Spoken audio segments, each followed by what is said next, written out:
Hello and welcome again to another edition of Newport Matters. This is a show about all things that matter to people in the area, to people in the community, and to me. And I hope that some of the conversations we have will also matter to you. I'm excited today because my guest is Chuck Stewart, who is the business administrator for SAU 43. And as you know, this is the time of the year when we start discussing and voting on school budgets. And to me, nothing is more important than education and making sure that our students get the best education that they can. Now, I know a lot of people were not able to attend the deliberative session, so I thought if we could have a conversation today with Chuck, we could talk a little bit about the budget, what's in it, and what we can look forward to. So welcome, Chuck. Thank you. Thank you for taking the time to talk about the budget. So, in a nutshell, what is the budget projected to be for the next school year? The budget is slightly over $16 million. It's up $143,000 from the current year's budget, which is about 0.8%. In that budget this year, there is a significant amount of attrition in salaries and benefits from employees who have left the district or retired. But to make up for that, we have increased costs, primarily in special education. And I would think that you would probably have some increased costs in fixed costs as well. Mm-hmm. And of course, the elephant in the room is always health insurance. Despite the new plan, the current plan that the district has, I would guess, has some increase. Luckily, the rate increase this year is only a guaranteed maximum rate of 0.8%. What we do see as an impending disaster for not only this district but all school districts is the effect of the Affordable Care Act. The change in the requirement under the law, which would lower the threshold for eligibility for health insurance, moves from 35 hours a week to 30 hours a week. So that may incur some additional costs for the district. And have you considered that as you projected the budget? Yes, both in the default budget and in the projected budget, we've taken that into account. Now, is the default budget higher or lower this year? Default budget is a little bit higher this year, not only because of the Affordable Care Act, but also because of some increases in other areas of the budget as well. So, not to belabor the point of the Affordable Care Act, but if you have to add more people to the insurance, is it partially because you have contracts or union contracts, so to speak, that dictates how you will cover them rather than if you will cover them? Yeah, it's a two-pronged effect. One, we have a couple of collective bargaining agreements that require benefits to be paid out to eligible employees, and the individual education plans of individual students also require that we have consistent coverage for the individual student, which prevents us from, say, splitting up a job and giving it to two people who would therefore not qualify for benefits. So some of that is dictated by the program and by your collective bargaining. Correct. So how's the revenue situation looking? Revenue, as best you can guess. As best we can guess at this point, because, and that's probably the hardest part of my job, is trying to figure out what it's going to be like a year from now. But we know, for instance, that the state of New Hampshire, not only this district, but the entire state, has slowly declining enrollment. And what that translates into is a reduction in adequacy aid, because it's directly related to the number of kids that you have in your buildings. This has a direct impact on the budget because we know, for instance, that the enrollment decline is so slow that we cannot just eliminate positions. Right. Because it's spread over the K-12 area so that no individual class is reduced enough to reduce a position. And as you said, it impacts the adequacy aid. Are there other areas where you see some potential reduction in revenue? Even more severe than adequacy aid is the revenue that we garner from outside districts who send their students to Newport. Oh, Because their declining enrollment is affecting them as well, there will be less students coming to Newport. So that's a bigger hit. talk a little bit about that in terms of what Croydon is doing. I believe that they now have no longer have an area agreement. Yeah. And they want to send their children to different places. What is that going to look like? That takes effect next fall. The area agreement with Newport will run out, and they have adopted school choice in its place, which means that their students can still come to Newport, as they always have, but they have the option of taking that, for instance, for a high school student, that $15,000 and sending it to another district that the parents or the child has chosen to go to.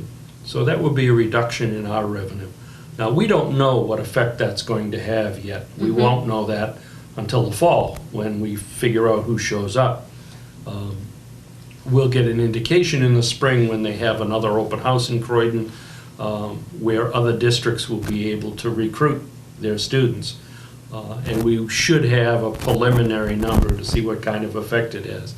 I don't expect a mass exodus on this, because parents will be responsible for the difference between the Newport tuition and the tuition of the receiving district. So other districts around us have higher tuitions. Parents would be responsible for that cost, as well as transporting the child to and from that district. To a different district. Right. What is the Newport tuition for next year about? For a high school student, it's about $15,000. For an elementary student, about $13,000. So you multiply that by X number of students, and as you said, it's another Right. revenue shortfall. Right. The discussions that are going on in Goshen and Leominster, is that going to have any impact this year if Goshen makes a different choice? Realistically, I don't think it'll have an impact next year. I think it will take a number of years for that issue to be settled. But in the future, we might expect to see some Goshen students at the K6 or K8 level come to this district, but we don't know that yet for sure. Until they make up their Right. choice, right? Right. So last revenue question, I noticed that in the federal funds section, there seems to be a decline as well. Right. What is that attributed to? That's attributed to the fact that we are no longer getting any stimulus funds. Oh, right. In past years, we could have totaled our federal revenue to about 1.5 million. Now we are back down to the basic grants, IDA, Title I, Title II, which total about $1 million. So there's a reduction in the total overall budget of about $500,000. But that doesn't have a direct impact, does it, on the tax need? Because were those supplemental funds or funds used for extra things, or? Those funds are used for funding some positions, but under federal law, you cannot commingle federal money or food service money with local money. So it's a separate area of the budget. So it wouldn't affect? Does not affect the tax rate. What are the big items that are in the budget this year? Are you adding any programs? Are you adding any staff? Are there contract issues? What are the things that we're going to be voting on? You will be voting on 4 articles that affect collective bargaining issues, 3 for the teachers and 1 for the support staff. On the expenditure side, we will be implementing a new math program that will add about $55,000 to the budget. Is that built into the budget, or is that in the separate warrant articles? That the math program is built into the budget. And the teachers' contracts, talk a little bit about that. I believe last year we started to honor a piece of it, but we Right. had some expectation that we would finish this year. Yeah. The first article that in regards to a collective bargaining agreement does the second half of a step increase for the teachers. Last year, when the negotiations were concluded, we settled on a number that would provide a half a step. And then, as the law requires, we have to re-warn the voters about funding that other half step. So that will be Article 3. Article 4, under the teacher's contract, tries to rectify a situation where Some of the teachers that we have are behind in their steps as compared to some of the newer teachers who have been brought into the district. And then Article 5 is a 2-year collective bargaining agreement that will give a step increase and a percentage in the second year of the contract. And then there is a fourth article for the support staff? Yep, there's an article for a 3-year contract for the support staff that will provide step raises to a number of employees and a 2.5% cost of living adjustment. For their steps or for their basic, basic salary schedule. Right. So altogether, what would you say that translates into the effect on the tax rate?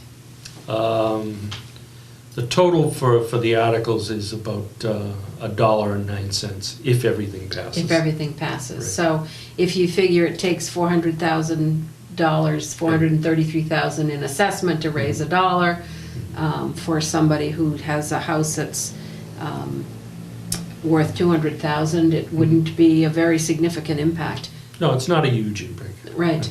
Are there any other things that you're planning on in any differences or changes? There's always, I know on the town side, we're always talking about trucks.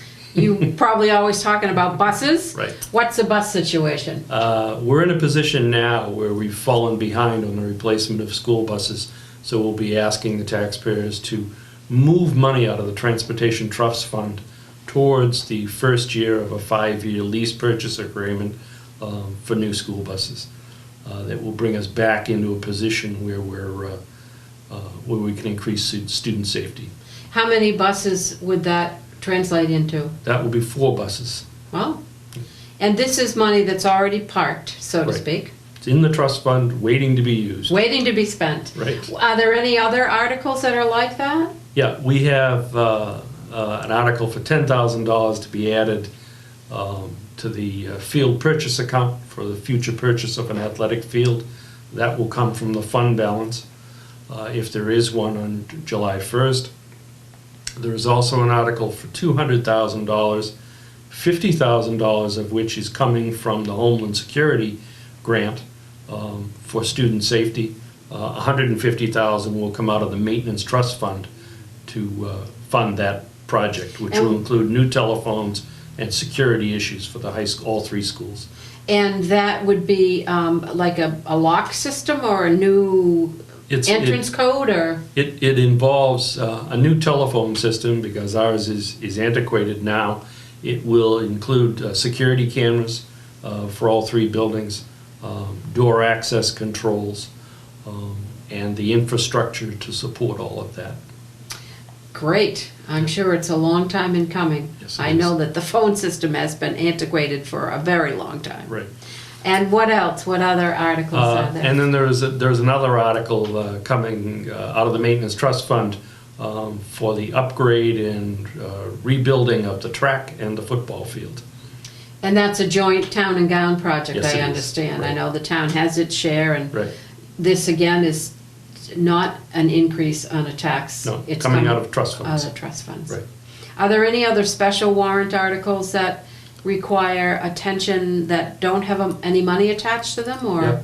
Yep. There is Article 9, which is asking again this year for the town to approve the retention of year-end fund balance in the amount of 2.5% of the current year's net assessment. This is something that the town side and municipal sector has been doing for many years, retaining fund balance to balance out the tax rate and take the blips out of those increases. It passed the first time on the ballot last year and then lost the second time, so it's back on the ballot again this time. And in addition to that, Articles 14 and 15 are kind of housekeeping articles asking the voters to give the school board the authority to be the agents to expend from the Transportation Trust Fund and the Maintenance Trust Fund. The reason for these articles is to speed up the process in terms of accessing money when we have needs. Now, it requires a vote of the body in order for the school board to access those funds.